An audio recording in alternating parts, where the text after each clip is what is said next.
வணக்கம் அனைவருக்கும். W studios. நம்ம சேனலில் வந்து நிறைய இந்த கிரைம் நாவல் பற்றி பார்த்துருக்கோம், பேய் வீடியோஸ் பார்த்துருக்கோம், ஹாண்டட் வீடியோஸ், ஷார்ட் ஃபிலிம்ஸ் இந்த மாதிரி நிறைய விஷயங்கள் பார்த்துட்ருக்கோம். அப்படி சரி பார்த்துட்டு இருக்கும்போது புதுசாக ஏதாவது ஒரு வீடியோ பண்ணலாம் அப்படின்னு யோசிச்சுட்டு இருக்கும்போது தான் ஒரு பாயிண்ட் ஒன்று தோணுச்சு. ஒரு ஒரு விஷயம் ஒன்று தோணுச்சு. சரி, அது தொடர்பாக நம்ம பேசுவோம். பேசி அது வந்து இப்போ என்னோட மைண்டில் ஒரு விஷயம் இருக்குது, அதை பற்றி நான் ஒரு என்னோட புரிதலுக்கு ஏற்ற மாதிரி இப்படி தான் இருக்கும் அது அப்படின்னு சொல்லிட்டு ஒரு விஷயத்த நான் சொல்கிறேன். இந்த விஷயம் வந்து சரியா படுது, இல்லை இது தப்பாக இருக்குது, இல்லை இதுக்கு வேற ஒரு ஆல்டர்னேட்டிவ் இருக்குது அப்படின்ற மாதிரி ஏதாவது உங்களுக்கு இருந்ததுன்னா நீங்கள் வந்து அதை தெரிவிக்கலாம்.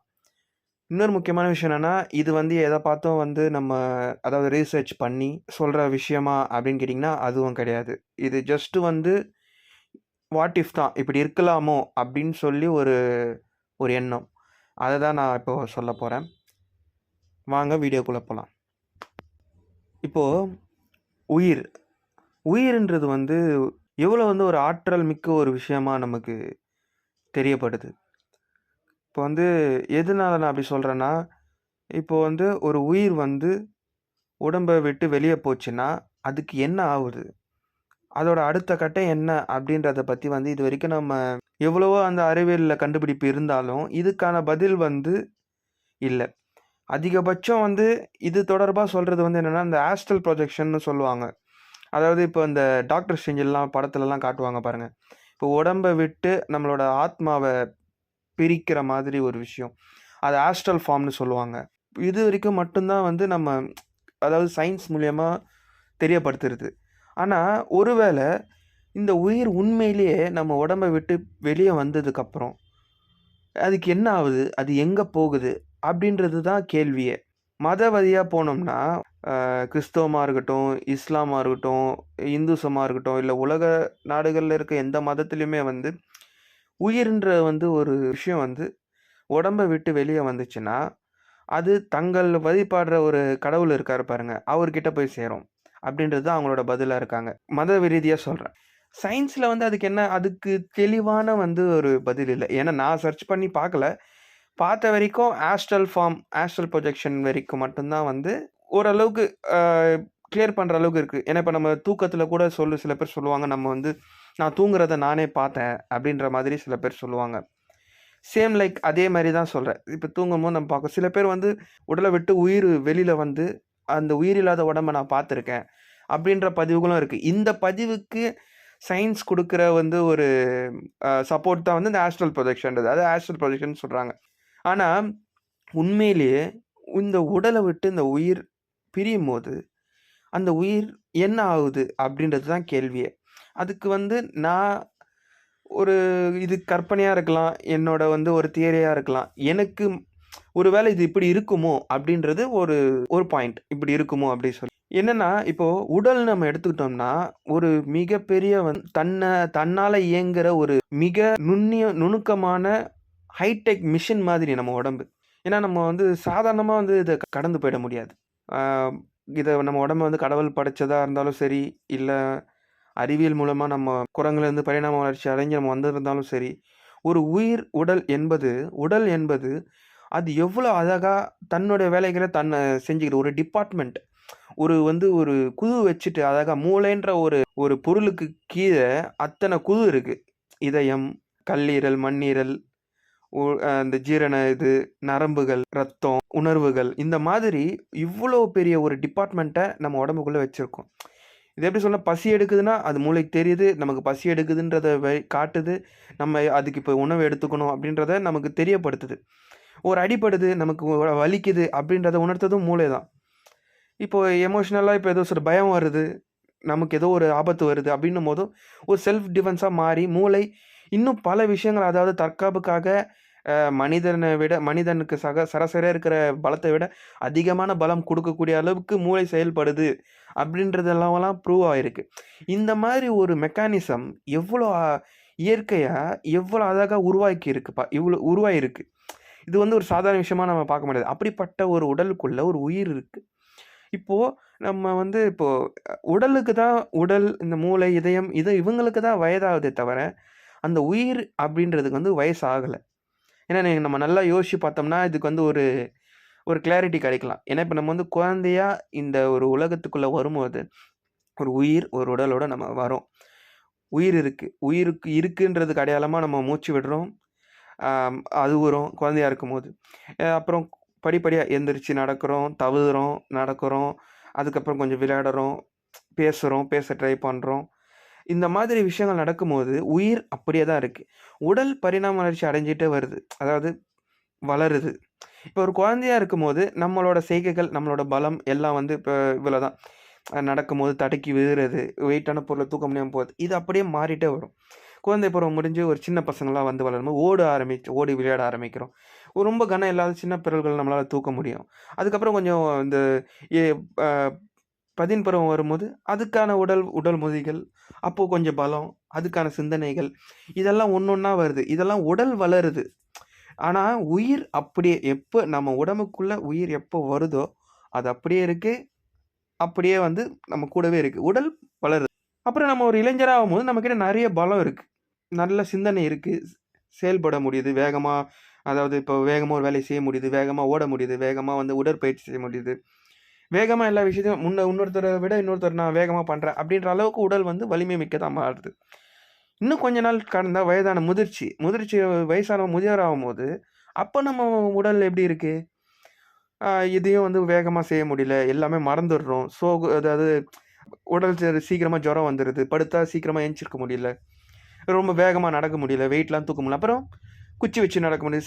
சரியா நடக்க முடியல. இது திரும்ப அதே குழந்தை பருவம் மாதிரி. உடம்பு வயசாவுது. அதால வந்து செயல்பட முடியுது. ஆனா, சில பேர் சொல்லுவாங்க, "நான் ஆக்டிவா இருக்கணும்னு நெனைக்கிறேன். ஆக்டிவா இருக்கு. ஆனா உடம்பு ஒத்துழைக்க மாட்டேன்து." உடம்பு மாறுதல் பெறுது. வயசாவுது உடம்புக்கு. ஆனா, உயிருக்கு அது எப்படி வருதோ, அது அப்படியே இருக்கு. அந்த உடம்புக்குள்ள அப்படியே இருக்கு. அப்புறம் இறந்ததுக்கு அப்புறம் உடல விட்டு உயிர் வெளிய வருது. அந்த உடல் மண்ணுகிட்ட போயிடுது, நெருப்புகிட்ட போயிடுது. அழிச்சிடுறோம் அந்த மண்ண. ஆனா, உயிருக்கு என்ன ஆவுது? இதுதான் வந்து ஒரு கேள்வி. இதுக்கு என்னோட ஒரு பதில், ஒரு கற்பனை, இல்ல வந்து என்னோட தியரி எப்படி எடுத்துட்டாலும் இது இது ஒரு எண்ணம். இப்படி இருக்கலாமோ? அப்படின்ற ஒரு எண்ணம் எனக்கு. எனக்கு தெரிஞ்சு இந்த உயிர் வந்து இங்க தான் இருக்கு. அதாவது இப்போ ஒரு உடல விட்டு ஒரு உயிர் வெளிய வந்ததுக்கப்புறம், திரும்ப இன்னொரு உடலுக்குள்ள போகுது. அதாவது பேய் புகுந்த மாதிரி அது சொல்லல. வளர்ந்த ஒரு உடம்பு புதுசா உலகத்துக்கு வர ஒரு உடம்பு. அதாவது கருத்தரிக்கிற அந்த நேரம், வயித்துக்குள்ள அந்த குழந்தை இருக்கிற நேரம், உயிர் உடம்பு உருவாவுது. அந்த குழந்தைக்கு உடம்பு வந்து உருவாவுது. இதயம் உருவாவுது. தலை, கை, கால் இதெல்லாம் உருவாகுற பட்சத்துல, உடம்பு உருவாகும்போது, அந்த உயிர் இங்க தான் போணும், அங்க தான் போணும்னு இல்லாம, ஏதோ கிடைக்கிற ஒரு உடலுக்குள்ள போகுற மாதிரி. இப்போ எப்படி நம்ம உடல் வந்து இப்போ இந்த மூளை, இந்த பிரதேசம்லாம் எப்படி தானியங்கியா செயல்படுது. யாரும் அதுக்கு சொல்ல வேண்டியதில்ல. அந்த மாதிரி அந்த உயிர் வந்து ஆட்டோமேட்டிக்கா தானியங்கியா இன்னாருக்குள்ள தான் போணும், இன்னார் உடம்புக்குள்ள தான் போணும் அப்படின்ற எண்ணம் இல்லாம, ஒரு பிறக்கப் போகிற ஒரு கருக்குள்ள, அதாவது அந்த குள்ள போது அப்படின்றது எனக்கு ஒரு எண்ணம். ஒரு வேளை அப்படி இருக்குமோ அப்படின்றது ஒரு எண்ணம். ஏன்னா, இப்போ இந்த உலகம் வந்து இப்போ இதுவரைக்கும் எத்தன வருஷம் ஆச்சு உருவாகி, மனிதர்கள் வந்து இந்த உலகத்த வந்து இந்த ஆண்டு, எத்தன வருஷங்கள் ஆச்சுன்னு எனக்கு தெரியல.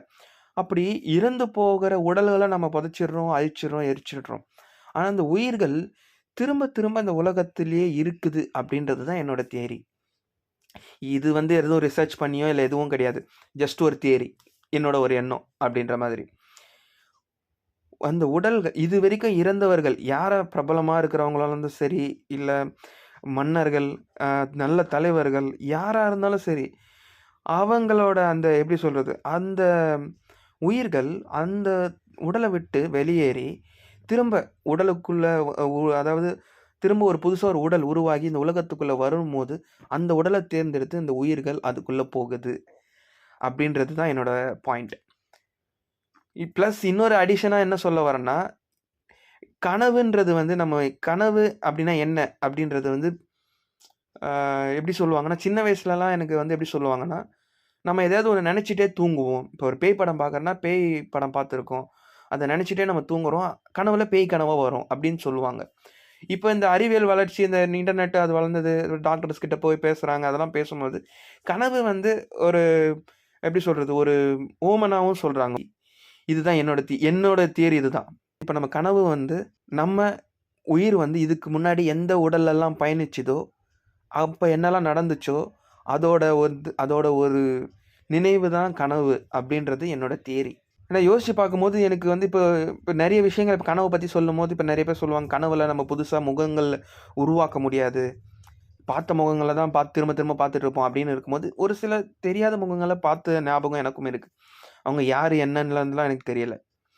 அப்படி இருக்கும்போது, அவங்கலாம் யாரா இருப்பாங்க? அவங்கலாம் பேயா இருப்பாங்க. அப்படின்னு சில சில ஃபேக்ட்ஸ் அப்படி சொல்லும். ஆனா எனக்கு வந்து இது அப்படி ஏத்துக்க மனசு இல்லாம, நான் யோசிச்சத பொறுத்த வரைக்கும், இந்த உயிர் வந்து அதாவது கனவு வந்து, இந்த உயிர் எந்தெந்த உடல்கள்ல வந்து பயணிச்சு வந்திருக்கு. ஒரே ஒரு உயிர் தான். அந்த உயிர் வந்து நெறைய உடம்புகள எடுத்துக்குது. இதுதான் என் தியரி. இன்னும் சிம்பிளா சொல்லப்போனா. உருவானது உலகத்துல முதல்ல உருவானது ஒரு உயிர். மனித உடம்புக்குள்ள புகுந்த ஒரு உயிர். அந்த உயிர் உடல விட்டு வெளிய வரும்போது, திரும்ப எங்கேயுமே போறதில்ல. அங்கேயே தான் இருக்கு. அந்த உயிருக்கு அதாவது இது ப்ராசஸ் மாரி எடுத்துக்கங்க. அந்த உயிர் உடல விட்டு வெளில வருது. அது கடவுள்கிட்ட போல சயின்டிஃபிக்கா அறியல. அந்த உயிர், அந்த சோல், அந்த ஆத்மா அங்கேயே இருக்கு. இருந்து இந்த ப்ராசஸ் மாரி. இந்த ப்ராசஸ எப்படி இந்த ப்ராசஸ் எப்படி எடுத்துக்கிறது லாஜிக்லாம் நம்ம எடுத்துட்டோம்னா, நான் அதுக்கு தான் நம்ம உடலோட செயல்பாடுகள பத்தி சொல்றேன். இந்த உடல்ன்னு ஒண்ணு ஆரம்பத்துல உருவாகும்போது, மூளைன்னு ஒண்ணு தன்னால உருவாகி, தன்னோட உடம்புக்கு ஒரு அதாவது உத்தரவு பிறப்பிக்குது. இந்த நேரத்துல நீ சாப்பிடணும். பசி எடுக்குது சாப்பிடு. எனக்கு உடம்பு சரியில்ல. மருந்து சாப்பிடு. டாக்டர் கிட்ட போ.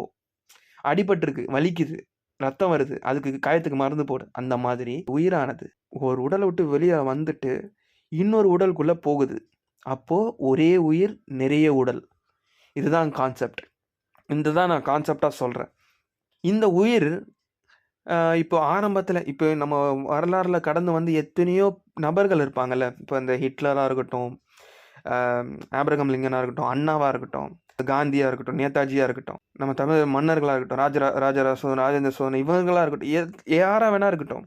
அவங்களுக்கு இவங்களோட அடையாளம்லாம் வந்து என்ன உயிர் கிடையாது. உடல் தானே. அவங்க உருவம், அவங்களோட செயல்பாடு, அவங்களோட பேச்சுக்கள் இதுதான் அவங்க இறந்ததுக்கு அப்புறம் அந்த உடல்கள அழிச்சிட்டாலும், அந்த உயிர் அது தொடர்ந்து இன்னொரு உடல தேர்ந்தெடுத்து வந்துட்டே இருக்குதுன்றது தான் என்னோட தியரி. அப்படி அந்த உயிர்கள் இதுக்கு முன்னாடி எந்தெந்த உடல்கள்ல இருந்தேன் அப்படின்றதோட ஒரு நினைவு தான் கனவு அப்படின்றது தான் என்னோட தியரி. இத பத்தி ரிசர்ச்லாம் கிடையாது. ஜஸ்ட் ஒரு எண்ணம். அதுதான்.